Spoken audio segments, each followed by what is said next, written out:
আগের ভিডিওতেই বলেছিলাম আমরা আগের দিন হালিশহর গেছিলাম আর তারপরের দিন নৈহাটি গিয়েছিলাম বড় মায়ের দর্শন। আর যারা ভিডিওটা এখনো দেখোনি তারা অবশ্যই ভিডিওটা গিয়ে দেখে এসো। হেই everyone, welcome to my mini blog.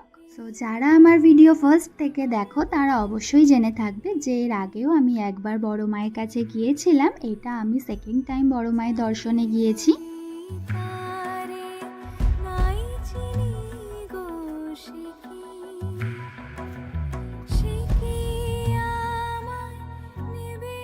জানো তো, ফার্স্ট টাইম যখন গিয়েছিলাম তখন না আমি জানতাম না যে বড় মায়ের মন্দিরের পাশে ছোট মায়ের মন্দির আছে। গিয়ে জানা মাত্রই আমি কিন্তু ছোট মায়ের দর্শনও করে এসেছি। ওখানে গিয়ে দেখা হলো আমার ফেভারিট একজন ইউটিউবারের সঙ্গে। স্নেহাদির সঙ্গে দেখা হয়নি, দেবজিৎ দা আর আন্টির সঙ্গে দেখা হয়েছে। আর আমি যে ভিডিও নেব সেটা একদমই ভুলে গেছি। ফটো তুলেছি, সেটাই তোমাদের সঙ্গে শেয়ার করব। Bye bye, please subscribe my channel.